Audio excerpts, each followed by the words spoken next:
പ്രിയമുള്ളവരെ, നമ്മുടെ പ്രദേശങ്ങളിൽ തലച്ചോറിന് ആഘാതം സംഭവിച്ചോ നട്ടെല്ലിന് ക്ഷതം സംഭവിച്ചോ ഒരുപാട് പേര് 4 ചുമരുകളിൽ തളക്കപ്പെട്ട് കിടക്കുന്ന മനുഷ്യരുണ്ട്.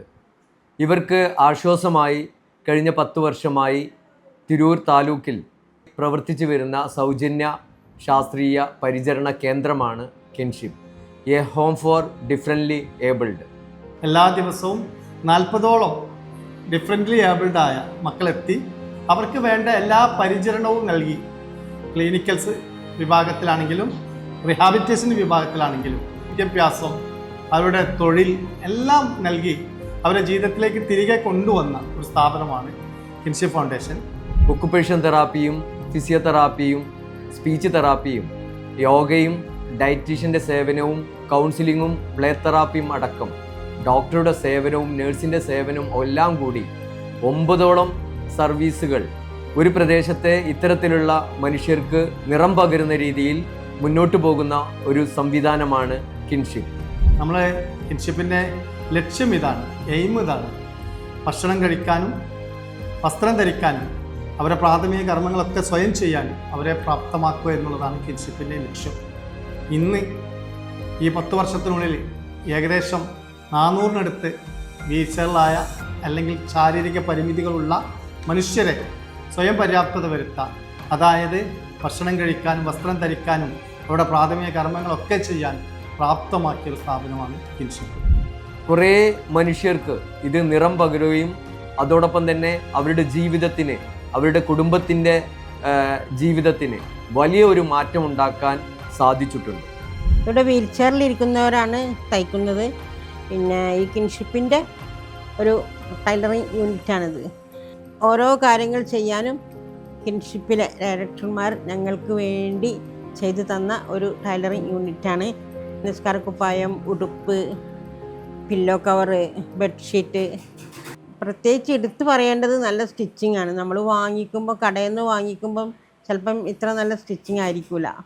ഇതിന് എല്ലാ പിന്തുണയും ഞങ്ങൾക്ക് തരുന്നത് ഇതിലെ കിൻഷിപ്പിലെ ഡയറക്ടർമാരാണ്. എല്ലാവരെയും എഴുത്തും വായനയും പഠിപ്പിച്ച് തുല്യതകളും റെഗുലർ പരീക്ഷകളും എഴുതി 10ാം ക്ലാസ്സും +1ഉം +2ഉം ഡിഗ്രിയും ഡബിൾ ഡിഗ്രിയും PG ഒക്കെ തലത്തിലേക്ക് കുട്ടികളെ നമുക്ക് വാർത്തെടുക്കാൻ കഴിഞ്ഞിട്ടുണ്ട്. എൻ്റെ പേര് ആബിദ. ഞാൻ കിൻഷിപ്പിൽ വന്നത് ഒരു ഇൻമേറ്റ്സ് ആയിട്ടായിരുന്നു. എനിക്ക് ഫിസിയോതെറാപ്പി ചെയ്ത് 2 കാലും ഒരു കൈയും തളർന്നിട്ടാണ്. ഇവിടെ വന്നതിന് ശേഷമാണ് ഞാൻ വലത് കൈ കൊണ്ട് ചോറ് കഴിക്കാൻ തുടങ്ങിയത്. അപ്പോൾ വളരെയധികം സന്തോഷമുണ്ട്. പിന്നെ മെഷീൻ ചവിട്ടാൻ, തയ്യൽ യൂണിറ്റ് നടത്താനൊക്കെ ഒരുപാട് ഉപകാരം എനിക്ക് കിൻഷിപ്പിൽ നിന്ന് ഉണ്ടായിട്ടുണ്ട്. മാത്രമല്ല, ഇൻമേറ്റ്സായി വന്ന എന്നെ ഒരു ജോലിക്ക് വേണ്ടി ഇവിടെ കൂട്ടുപിടിച്ച് ഞാനിപ്പോൾ ഇവിടുത്തെ സ്റ്റാഫും കൂടിയാണെന്നുള്ള ഒരു അംഗീകാരം കൂടി എനിക്ക് ഇവിടെ നിന്ന് കിട്ടിയിട്ടുണ്ട്. വളരെയധികം സന്തോഷമാണ്. ഇത്രയും വികസിച്ച് നിൽക്കുന്ന ഈ കിൻഷിപ്പിൻ്റെ മുന്നോട്ടുള്ള പ്രവർത്തനത്തിന് നിങ്ങളെപ്പോലുള്ള ഓരോരുത്തരുടെയും സഹായമാണ്. ഇനിയും എല്ലാവരും സഹകരിക്കണമെന്ന് പ്രതീക്ഷിക്കുന്നു. സ്വയം തൊഴിൽ എന്ന നിലയ്ക്ക് അവർക്ക് അച്ചാർ മേക്കിംഗ്, അതേപോലെ നിസ്കാരക്കുപ്പായം, ജ്വല്ലറി മേക്കിംഗ്, ഡിറ്റർജൻറ്റ് ഐറ്റംസ്, ഇതൊക്കെ അവരെ കൊണ്ട് സ്വയം നിർമ്മിപ്പിച്ച് വിപണന മാർഗം കണ്ടെത്തി അവർക്ക് ചെറിയ തോതിലുള്ള സാമ്പത്തിക ഭദ്രത കൈവരിക്കാനും നമുക്ക് കിൻഷിപ്പിൽ നിന്നിട്ട് സാധിച്ചിട്ടുണ്ട്. റീഹാബിലിറ്റേഷൻ്റെ ഭാഗമായിട്ടുണ്ടാക്കുന്ന മറ്റ് ഉൽപ്പന്നങ്ങൾ എല്ലാത്തിലും എനിക്ക് പങ്കെടുക്കാനുള്ള താല്പര്യവും അതിന് വിൽപ്പന നടത്താനും മറ്റതിനൊക്കെ എനിക്ക് കഴിഞ്ഞുകൊണ്ടിരിക്കുന്നുണ്ട്. ഇപ്പോൾ ഈ അച്ചാർ തന്നെ ഇവിടെ തുടക്കം കുറിച്ചിട്ട് ഏകദേശം 2 വർഷമായി. ഇവിടെ പരിസര പ്രദേശങ്ങളിലും ഞങ്ങളുടെ മറ്റു സുഹൃത്തുക്കളുടെ ഇടയിലും നല്ല പ്രചാരണം ലഭിച്ചു. പ്രവാസികൾക്കിടയിൽ നല്ല പ്രചാരമുണ്ട്. ഇതിന് നല്ല ഓർഡറുകൾ ലഭിച്ചുകൊണ്ടിരിക്കുകയാണ്. കോളേജ് വിദ്യാർത്ഥികൾ, അതുപോലെ തന്നെ പൊതു മാർക്കറ്റുകളിൽ ഇപ്പോൾ ആവശ്യക്കാർ കൂടി വരുന്നുണ്ട്.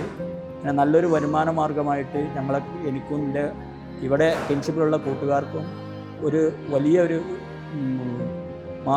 ഉൽപ്പന്നമാക്കി ഇതിനെ മാറ്റാൻ ആഗ്രഹമുണ്ട്. അതിന് ഈ കിൻഷിപ്പിൻ്റെ മുന്നോട്ടുള്ള പ്രയാണത്തിനും ഞങ്ങളുടെ ഇതുപോലുള്ള ഉൽപ്പന്നങ്ങളുടെ പ്രൊമോട്ട് ചെയ്യാനും എല്ലാവരുടെയും സഹായ സഹകരണങ്ങൾ അത്യാവശ്യമാണ്.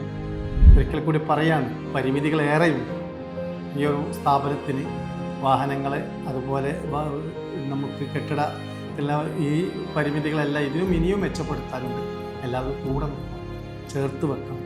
നമുക്കൊക്കെ സമയം കൊടുക്കാൻ തയ്യാറുണ്ടെങ്കിൽ, മനസ്സ് കൊടുക്കാൻ തയ്യാറുണ്ടെങ്കിൽ, കേൾക്കാനുള്ള മനസ്സുണ്ടെങ്കിൽ ഒരുപാട് മനുഷ്യരുടെ ജീവിതങ്ങൾക്ക് നിറം പകരാൻ നമുക്കൊക്കെ സാധിക്കും. അങ്ങനെ എല്ലാവർക്കും മറ്റുള്ളവരെ നിറം പകർത്തി ജീവിതത്തിലേക്ക് തിരികെ കൊണ്ടുവരാൻ കഴിയട്ടെ എന്ന് ആത്മാർത്ഥമായിട്ട് പ്രാർത്ഥിക്കുന്നു.